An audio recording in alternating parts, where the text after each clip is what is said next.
terhormat Bapak Muhammad Irfan Febriansyah selaku dosen pengampu mata kuliah Ilmu Bahan Pangan.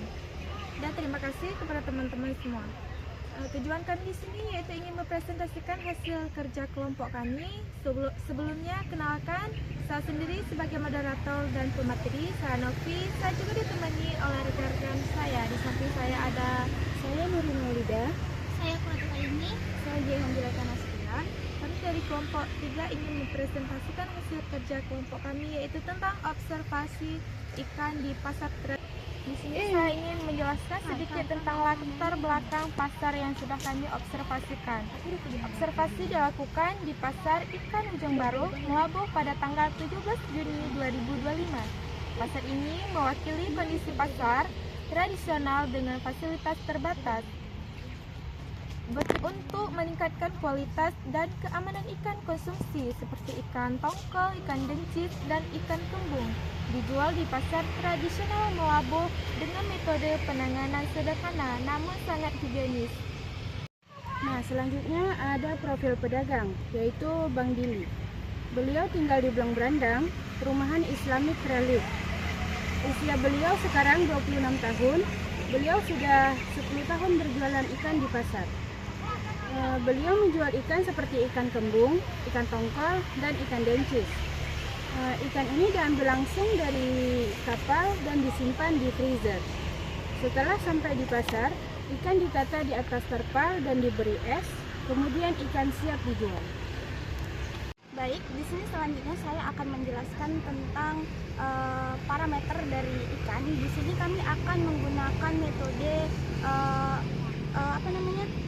Quality and Index Method, di mana di sini kami melakukan pengamatan dari 3 jenis ikan, yaitu yang pertama ada ikan tongkol, ikan kembung, dan ikan dencis.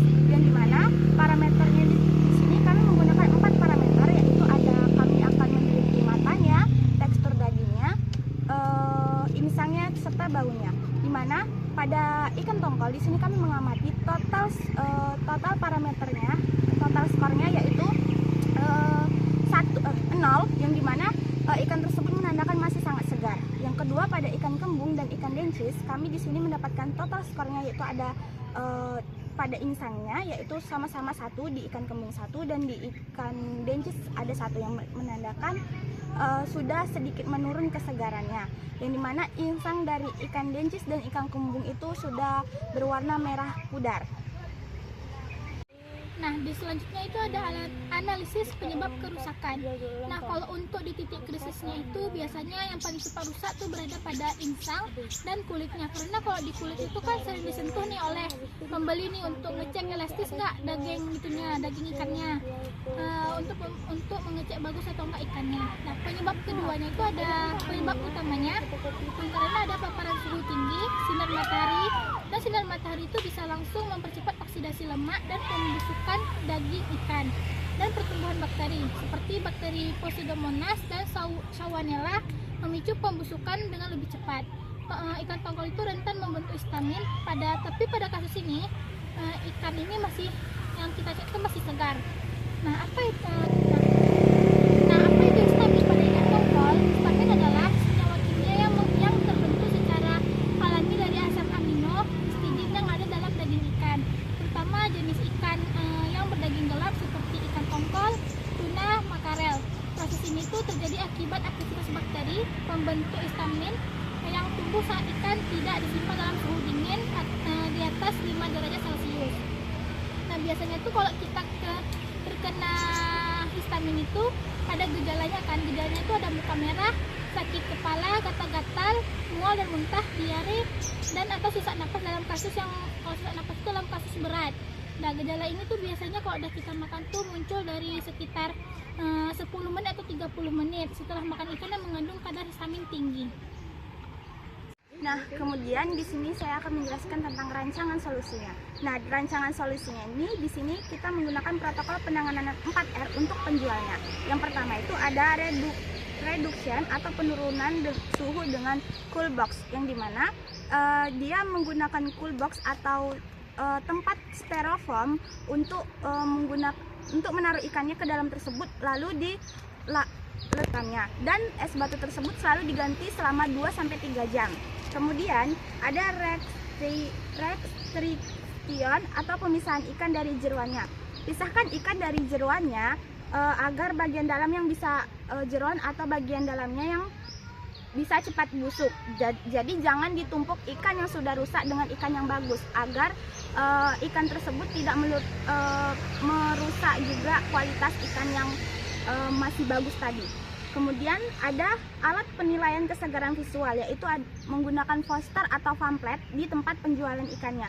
Jadi para pembeli itu bisa tahu dan bisa membedakan saat membeli ikan bagaimana ikan yang masih segar dan bagaimana ikan yang sudah busuk. Contohnya seperti ikan segar itu dia menunjukkan mata yang masih sangat mata jernih dan menonjol, terus insangnya masih merah segar, kemudian daging kenyal saat ditekan tuh masih bau laut, kemudian bukan amis busuk. Kemudian itu posternya itu tadi bisa ditempel di tempat penjualnya agar para pembeli bisa melihat dan membedakan ikan yang masih bagus atau yang sudah rusak.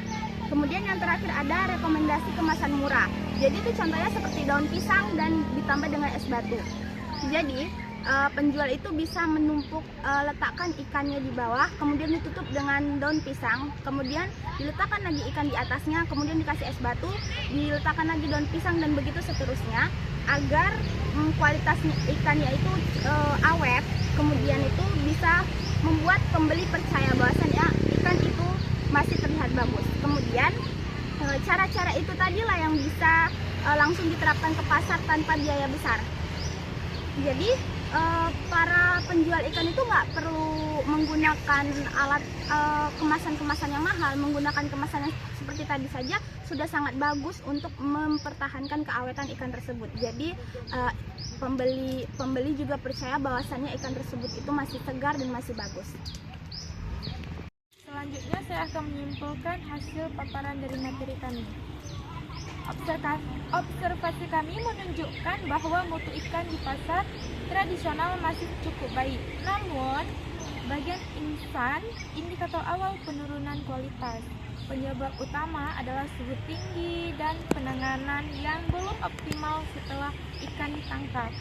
Untuk mengatasi hal ini, kami merekomendasikan solusi sederhana seperti pendinginan dengan es, pemisahan ikan yang mulai rusak, serta penggunaan kemasan murah dari daun pisang es batu.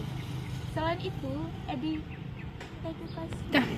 Untuk mengatasi hal ini, kami merekomendasikan solusi sederhana seperti pendinginan dengan es, pemisahan ikan mulai rusak, serta penggunaan kemasan murah dari daun pisang dan es batu. Selain itu, edukasi visual seperti poster ciri-ciri ikan segar juga penting agar pembeli memilih ikan dengan lebih cermat. Dengan langkah-langkah praktis ini, pedagang bisa melihat kualitas dagangannya, meningkatkan kepercayaan pembeli, dan mendukung keamanan pangan di pasar tradisional. Cukup sekian presentasi dari kelompok kami. Lebih dan kurang mohon maaf. Kami akhiri. Wabillahi taufiq wal hidayah. Wassalamualaikum warahmatullahi wabarakatuh. Baiklah, kami akan memaparkan hasil video dan foto hasil dokumentasi dari observasi kami waktu ke pasar.